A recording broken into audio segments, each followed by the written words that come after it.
क्या हो गया बाबूजी आपको? क्यों बार बार एक ही बात की रट लगा रखी है? मेरी पत्नी मेरी पत्नी। अरे पत्नी ही है ना, कोई आसमान की चांदनी तो है नहीं आपकी पत्नी, जो जब से तारीफ़ों की पूल बांध रहे हो और हमें भला बुरा कह रहे हो। अरे हमने माँ को इतनी बार मना किया मगर ज़बरदस्ती हमारी गाड़ी में बैठ गई। मना करने के बावजूद नहीं मानी। अब जब हम नहीं ले जाना चाहते थे उनको अपने साथ शहर, तो मेरी पत्नी ने ज़रा सा धक्का ही तो दिया था। अब वह नीचे गिर गई तो हम क्या करें? मजबूरी में हमें धक्का देकर उतारना ही पड़ा।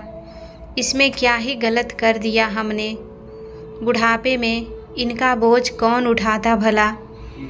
पत्नी के खिलाफ शब्द सुनकर जोरदार तमाचा रामचंद्र बाबू ने अपने बड़े बेटे दीपक के गाल पर जड़ दिया। तुम्हारी हिम्मत कैसे हुई मेरी पत्नी के साथ इतनी गिरी हुई हरकत करने की? तब दीपक की पत्नी अंजलि झल्ला कर बोली, बाबूजी आपको शर्म नहीं आती अपने जवान बेटे पर हाथ उठाते हुए? जानते नहीं कि मेरे पति कितने बड़े बिजनेसमैन हैं, कितने बड़े आदमी हैं। अरे आपके जैसे दो कौड़ी के लोग तो इनके जूते चाटते हैं, इनके आगे हाथ फैलाते हैं, भीख मांगते हैं। आपकी औकात ही क्या है उनके सामने? तब बहू द्वारा पति का अपमान देख कोकिला जी ने अंजलि के घर पर 2 जोरदार थप्पड़ जल दिए। हिम्मत कैसे हुई बहू तुम्हारी मेरे पति के खिलाफ एक शब्द भी बोलने की? अगर बोला तो जुबान खींच लूँगी तुम्हारी। और अगर बहू हमारा तुम पर कोई हक नहीं तो किस हक से यहाँ पर अब मुंह उठाकर चली आई हो हमारे आगे हाथ फैलाने? एक फूटी कौड़ी नहीं दूंगी तुम्हें मैं अपनी दौलत में से। जाओ और भीख मांगो, कहीं भी जाओ, मुझे कोई मतलब नहीं है तुमसे। अपनी पत्नी की हिम्मत देखकर रामचंद्र जी की आंखें खुशी से चमक उठी। अपनी माँ कोकिला जी का ऐसा रूप देखकर दोनों बेटे बहू खड़े के खड़े रह गए। और हाँ बहू, क्या बार बार अपने भाई के धमकी देती रहती हो कि भाई को बुला लूँगी, भाई को बुला लूँगी? तो आज तुम अपने भाई को बुला ही लो। रुको, तुम परेशान मत हो, मैं तुम्हारी इच्छा पूरी कर ही देती हूँ। तभी रामचंद्र जी के दोस्त का बेटा वहाँ पर एक पेपर्स लेकर पहुँचा और साथ में पुलिस वाले भी आए, जिन्हें देखकर छोटी बहू आंखें खुली की खुली रह गई। उसके बारे न्यारे हो गए, क्योंकि पुलिस की यूनिफॉर्म में कोई और नहीं जबकि उसका भाई सुनील था, जिसे देखकर अंजलि की हिम्मत बढ़ी। सोचा कि भाई उसकी ही साइड लेगा। ऐसा सोचते हुए वह उनके गले लगने लगी। तब सुनील ने उसे हाथ से पीछे कर दिया। यहाँ कोई भाई नहीं, कोई बाहर नहीं, अभी मैं ड्यूटी पर हूँ, इसीलिए मुझे बहलाने की बिल्कुल भी कोशिश मत करना। सुनील जोरदार आवाज़ में चिल्लाकर बोला। अपने भाई का ऐसा रूप देखकर अंजलि सन्न पड़ गई और कोने में जाकर खड़ी हो गई। रामचंद्र जी ने वह पेपर वकील को पकड़ाए और वकील ने वह पेपर बेटे बहू को पढ़कर सुनाए, जिसे सुनकर बेटे बहू भौचक्के रह गए। उनके होश ही उड़ गए और वह रामचंद्र जी और कोकिला जी के चेहरे को लगातार निहारते रहे। कुछ देर बाद रामचंद्र जी दीपक और वकील को लेकर कमरे के अंदर चले गए। बेटे बहू हाथ सर पर रखकर जमीन पर धम से बैठ गए और आने वाले तूफान का इंतज़ार करने लगे, जिसके आहट उन्हें पहले से ही हो चुकी थी। बेटे बहू उसी दिन को याद करने लगे जब उन्होंने शहर से गांव आने की सूचना अपने माँ बाबूजी को दी थी कि वह गांव आ रहे हैं। कुछ दिनों के लिए तब कैसे माँ बाबूजी उनके इंतज़ार में खुशी से चहक रहे थे। कोकिला जी ने अपने बेटे बहू के लिए उनके मनपसंद पकवान बनाए थे और बेसब्री से उनका इंतज़ार कर रही थी। यहाँ तक कि उन्होंने अपने कपड़े पैक कर लिए थे। जब रामचंद्र जी ने पूछा तो बोली कि बेटे बहू के साथ इस बार ज़रूर जाऊंगी। यह क्या कोकिला, कम से कम उनसे मालूम तो कर लेती। अजी आप भी कैसी बातें करते हो। जब एक बार उन्होंने बोल दिया कि अगली बार आएंगे तो माँ को ले जाएंगे, आपको तो इसमें पूछने वाली बात कौन सी है। भला इस बार तो मैं उनके साथ चली जाऊंगी और मुझे अपनी परवरिश पर पूरा भरोसा है। वह मुझे अपने साथ ज़रूर लेकर जाएंगे। अब बुढ़ापे में हम यहाँ अकेले थोड़ी रहेंगे। मेरा मन यहाँ घबराता है, मेरा मन नहीं लगता जी। तभी डोर बेल बजी। कोकिला जी खुशी से चहकते हुए उत्सुकता से दरवाजे पर गई। देखा बेटे बहू आए थे, लेकिन बेटे बहू ने ऐसी कोई प्रतिक्रिया नहीं दी, नहीं अपने सास ससुर के पैर छुए और ऐसे ही अंदर चले गए। अंदर जाकर फ्रेश हो गए और सब खाना खाने लगे। तब छोटा बेटा पंकज बोलता है कि माँ, आपके हाथों में तो जादू है, जादू। क्या खाना बनाती हैं आप। यह बात तो है कि जो खाना आप बना सकती हैं वह कभी मेरी पत्नी सुजाता नहीं बना सकती। उसके हाथों में वह स्वाद ही नहीं है। यह बात सुनकर सुजाता थोड़ा मुंह बनाती है। यह देखकर सब हंस पड़ते हैं और बातें करते हुए खाना खाने लगते हैं। अब सब खाना खाकर कमरे में चले जाते हैं। सामने कोकिला जी बेटे बहू के लिए चाय नाश्ता और कुछ कचौड़ियाँ बनाती हैं। तब छोटा बेटा पंकज बोलता है कि कल की टिकट मैं बनवा लेता हूँ, हम चारों को वापस भी तो जाना है। तो बड़ा बेटा दीपक अपनी सहमति प्रकट करता है। तब कोकिला जी कहती हैं कि बेटा, तुम तो इस बार अपने बाबूजी और मुझे भी लेकर जाने वाले थे, तो हमारा भी टिकट करवा दो ना। बेटा, तुम्हारे बिना मन नहीं लगता है, इसीलिए मैं सोच रही हूँ कि इस बार तो तुम हमें ही ले चलो। 2 साल हो गए थे तुम्हें देखे हुए और उस दिन से आज देखा है। बेटा, घर इतना खाली खाली लगता है तुम्हारे बिना, घर काटने को दौड़ता है, हमारा मन ही नहीं लगता। इसीलिए तुम हमें अपने साथ ले चलो।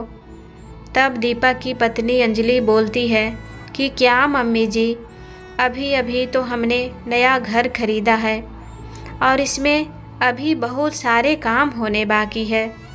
घर का सारा काम ऐसे ही अधूरा पड़ा है। ऐसे में हम आप लोगों को कहाँ रख पाएंगे भला।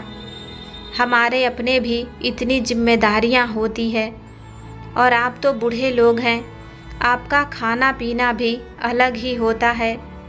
हम तो खाने पीने पर भी इतना ध्यान नहीं दे पाते हैं। जो उस टाइम पर मिलता है वही खा पी लेते हैं या बाहर से मंगा कर ही खा लेते हैं। अब आपको तो घर का खाना ही चाहिए होगा। एक तो घर में पहले से ही बहुत काम करना बाकी है, ऊपर से अगर आप लोग जाएंगे तो हमें और ज़्यादा परेशानी होगी। तब कोकिला जी बोली कि कोई बात नहीं बहू, जब तक तुम्हारे घर में काम होगा तब तक हम पंकज के साथ में रह लेंगे। तब पंकज की पत्नी सुजाता बोली, अरे नहीं माँ जी, 7 से 9 का ऑफिस है, हम दोनों ही जॉब करते हैं, ना ही हमारे घर पर मेड है और ना हमारे तो घर के खर्च इतने हैं। सैलरी से भला ही नहीं होता। हम दोनों काम करते हैं, फिर भी राशन पानी में कमी हो ही जाती है। ऐसे में हम आपका खर्चा कैसे उठा पाएंगे। इसीलिए आप लोगों को वहाँ ले जाने का कोई मतलब ही नहीं बनता है। हम लोग आपका खर्चा नहीं उठा पाएंगे और आप शहर का माहौल नहीं जानती हैं। वहाँ पर ज़िंदगी की इतनी आसान भी नहीं होती है जितना आप आसान समझती हैं।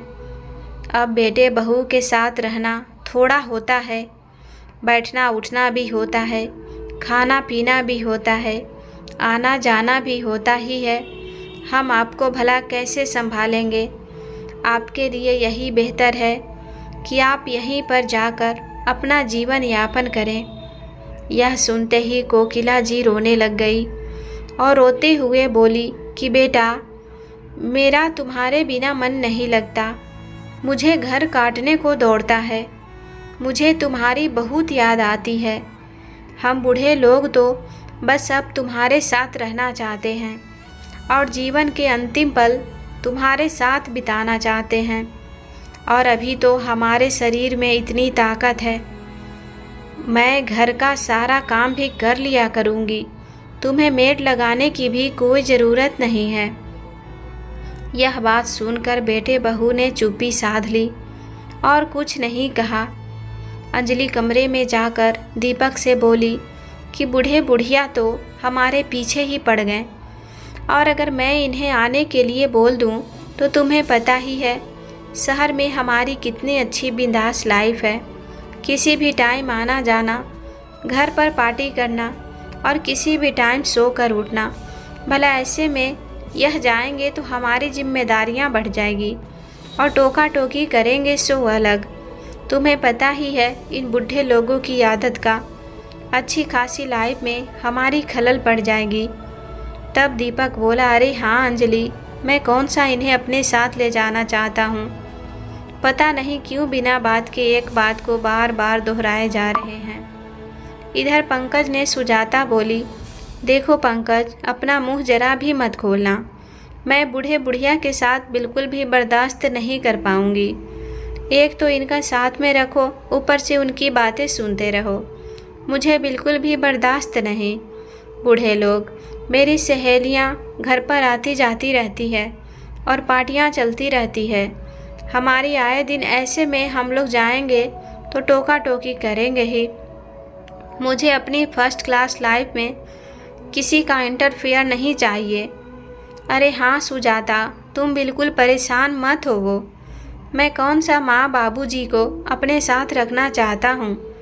अब भला हमारी अपनी सैलरी से तो हमारा भला नहीं होता, इनको कहाँ तक संभाल पाएंगे। भला हमारे अपने ही खर्च बहुत है उठाने के लिए। दरअसल दोनों ही बेटे बहू में अपनी ऐश भरी ज़िंदगी में खलल नहीं डालना चाहते थे, क्योंकि वह शहर में बहुत ही अच्छी लाइफ जी रहे थे। बाहर आना जाना, पार्टी करना, देर रात से घर आना, मूवी देखना, सारे शौक पूरे कर रहे थे। अगले दिन जब दोनों बेटे बहू के जाने का समय हुआ, वह अपना सामान पैक करने लगे और गाड़ी में रखने लगे। तब कोकिला जी के तो आंखों से झरझर आंसू बह रहे थे। तब वह फिर से बोली कि बेटा, मैं तो अपने कपड़े का बैग भी तैयार कर रखा है।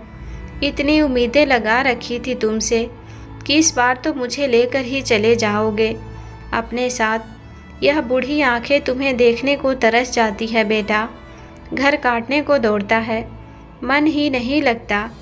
तब दोनों बेटे बोले, क्या हो गया माँ आपको, क्यों जाते वक्त हमें टोका टोकी कर रही हो। जाते वक्त टोका टोकी करना अच्छी बात नहीं होती है, और क्यों रोना धोना लगा रखा है। जैसे आप पहले रहती थी वैसे ही आज भी रह लीजिए, और शहरी जीवन आपके लिए आसान नहीं है। कहकर वो लोग गाड़ी में बैठ गए। कोकिला जी ने जैसे ही अंजलि का हाथ पकड़ा तो उसने झटके से कोकिला जी को धक्का दे दिया और वह धम से गिर गई। बेटों ने भी अपनी माँ से पीछा छुड़ाने के लिए गाड़ी स्टार्ट कर दी और तेज़ी से निकल गए। रामचंद्र जी कोकिला जी को समझाते रहे कि अब बेटे बड़े हो गए हैं, वह बदल चुके हैं, तुम क्यों उनके पीछे पड़ी रहती हो। कार में जाते हुए बेटे बहुए बोले कि अच्छा हुआ जो पीछा छूटा बुढ़िया से, वरना पीछे ही पड़ गई थी।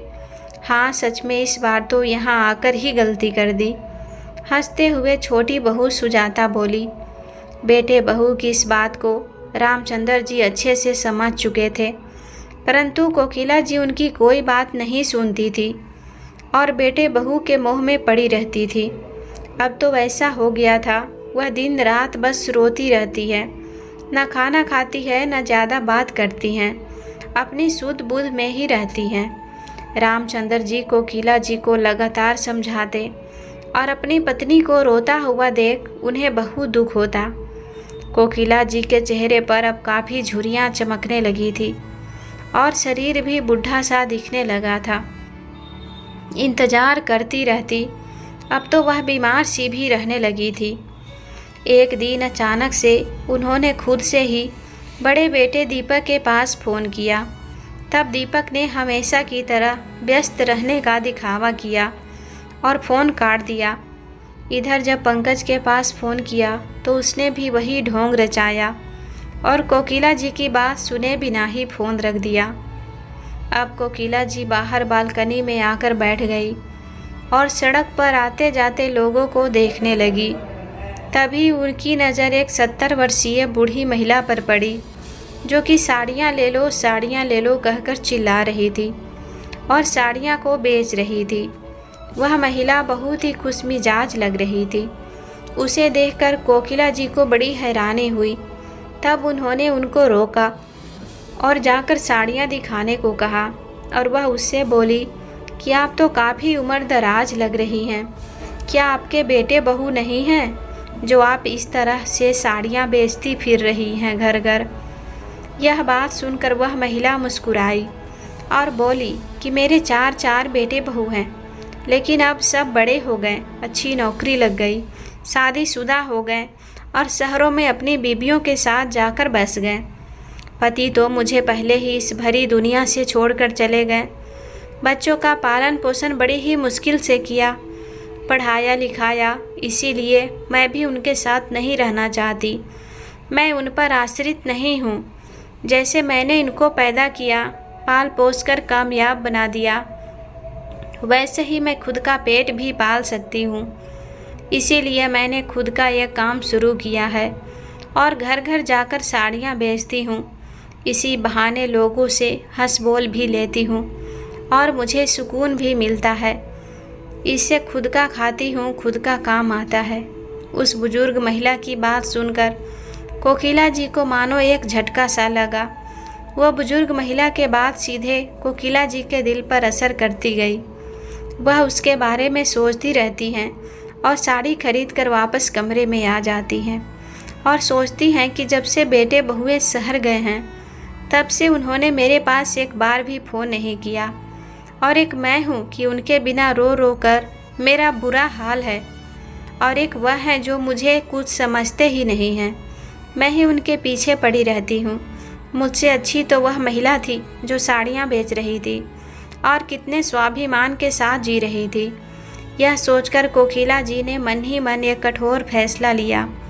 अब जब उनके पति रामचंद्र जी घर पर आए तो देखा बहुत अच्छी खुशबू आ रही है और कोकिला जी भी काफ़ी खुश नज़र आ रही है। उन्होंने बड़े ही प्यार से अपने पति रामचंद्र जी को खाना खिलाया और बोली कि सुनिए जी, आज मैं आपको एक बात बताती हूँ। तब वह उस बुजुर्ग महिला की सारी बातें रामचंद्र जी को बताती हैं और कहती हैं कि मुझे कुछ कटपीस चाहिए, आप मुझे कटपीस लाकर दे दीजिए। मैं खुद का एक व्यवसाय शुरू करना चाहती हूँ और अपना बुढ़ापा संवारना चाहती हूँ। मुझे बहू पर आश्रित नहीं रहना है। यह सुनकर रामचंद्र जी को बहुत अच्छा लगा। तब वह कहते हैं कि कोकिला, मैं तो तुम्हें बस यही बात समझाते समझाते थक गया था कि बेटे बहू अब पहले जैसे नहीं रहे, लेकिन तुम मेरी सुनती ही कहाँ हो। फिर कोई बात नहीं, देर से ही सही, पर तुम समझी तो चलो अच्छा है, कहकर कोकिला जी के लिए कटपीस के टुकड़े लेने के लिए चले गए। कोकिला जी कढ़ाई सिलाई के मामलों में पहले से ही अच्छी थी और उन्होंने अपने इस हुनर को अपना अधिकार बना लिया। समय के साथ उनका कारोबार जोरों से चलने लगा और वह काफ़ी फेमस हो गई। काम में व्यस्त होकर उन्हें ना तो बेटे बहू की याद आती और ना ही उनके दिल को दुख होता। अब वह खुश रहती हैं अपने पति के साथ। रामचंद्र जी भी पत्नी को देखकर काफ़ी खुश रहते और इधर बेटे बहू का ऐसा हाल था। दीपक बोला, यार पंकज, मैं तो 7 से 9 की नौकरी कर करके थक चुका हूँ। सारा दिन की टिकट करते रहो काम में और वही सैलरी, वही खाना पीना। ज़िंदगी एक बोझ सी लगने लगी है और ना ही सैलरी ज़्यादा मिलती है। इसीलिए सोच रहा हूँ कि मिलकर दोनों कोई बिजनेस करते हैं, अपना कोई धंधा शुरू करते हैं जिससे ज़्यादा पैसा आए। तब पंकज बोला कि वह तो ठीक है भाई, मैं भी सोच रहा था, लेकिन इस सब के लिए बहुत सारे पैसे चाहिए होंगे और पैसे तो हमारे पास है ही नहीं। तब दीपक बोला कि हाँ वह तो है, पर वह जो गांव का घर है वह कब काम आएगा? यहाँ पर तो हमारा अपना घर है ही। दीपक बोला कि हाँ वह तो है, पर वह जो गांव का घर है वह कब काम आएगा? यहाँ पर तो हमारा अपना घर है ही। गांव की ज़मीन वह बेच देते हैं और उससे जो पैसे आएंगे उसे हम अपना बिजनेस शुरू करते हैं। बेटे बहुए गांव जाने का प्लान बनाते हैं। अगले दिन जब गांव पहुंचते हैं तो अपनी माँ कोकिला जी का व्यवसाय देखकर उनकी आंखें फटी की फटी रह जाती है। तब अंजलि बोलती है कि बुढ़िया, जब हम शहर जा रहे थे तो कैसे हमारे आगे रो बिलख रही थी, और अब देखो इसे कैसे जवान हुई बैठी है और कैसे चहक रही है और इतना काम फैला रखा है, जाने कितनी कमा रही होगी। बुढ़िया कह तो वैसे रही है जैसे हमारे बिना मर जाएगी, और अब देखो कैसे अपना बिजनेस चला रही है। मैं तो कहती हूँ कि बुढ़िया के पैर पकड़ लो, आज कुछ काम आ जाएगी। हमारे पीछे से कोकिला जी अपने बेटे बहू की ऐसी बातें सुन लेती है। तब वह बोलती है कि अरे महारानियों, इसकी कोई ज़रूरत नहीं है, तुम चिंता मत करो। अब मैं तुम्हारे शहर आने जाने से तुम्हारे आगे पीछे नहीं बिलखने वाली और ना ही रहूँगी। मैं चिंता करने की तुम्हें कोई ज़रूरत नहीं है। मुझे मेरे पति का साथ प्यारा है और अपना काम प्यारा है। और जब उस दिन तुम गए थे, मैं तुम्हारे आगे इसीलिए रो रही थी, इसीलिए गिड़गिड़ा रही थी, क्योंकि मैं तुमसे अलग नहीं होना चाहती थी, तुम्हें खुद से अलग नहीं करना चाहती थी। वह माँ की ममता थी जो तुम्हें रोक रही थी और तुम्हारे लिए रो रही थी। तुम लोगों ने उस अवस्था में मुझे अकेला छोड़कर जीवन का एक नया पाठ सिखा दिया।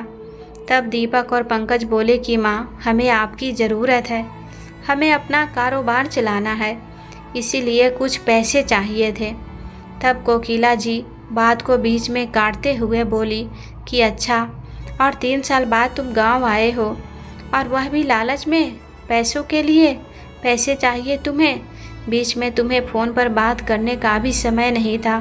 तुम इतने बड़े बिजनेसमैन बन बैठे थे और अब यहाँ मुंह उठाए चले आए पैसे मांगने के लिए। धिक्कार है मुझे तुम जैसी औलाद पर। मुझे तुम जैसे लोगों का साथ नहीं चाहिए और ना ही मैं तुम्हारी कोई मदद करूँगी। ना तो अब मेरे पास तुम्हारे लिए पैसा है और ना ही समय है और ना ही घर है। यह फूटी कौड़ी नहीं मिलेगी तुम्हें मुझसे, और ना ही तुम्हारे माँ बाबूजी का प्यार। अब तुमने सब चीज़ खो दिया है। चुपचाप यहाँ से वापस चले जाओ। अपनी बात ना बनते देख बड़ा बेटा दीपक बोला, क्यों चले जाएं? कैसे चले जाएं? आपकी प्रॉपर्टी पर हमारा अधिकार है। हम आपके बेटे बहू हैं, हम आसानी से छोड़ने वाले नहीं हैं।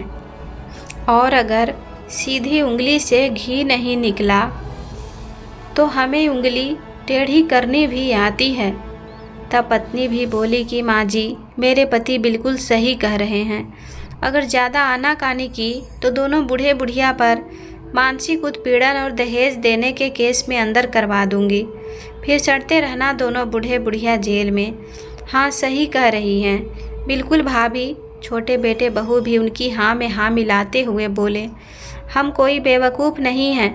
तब रामचंद्र जी जोर का तमाचा अपने बड़े बेटे दीपक के गाल पर जड़ते हैं तुम लोग बेवकूफ़ थे, बेवकूफ़ हो और बेवकूफ़ ही रहोगे।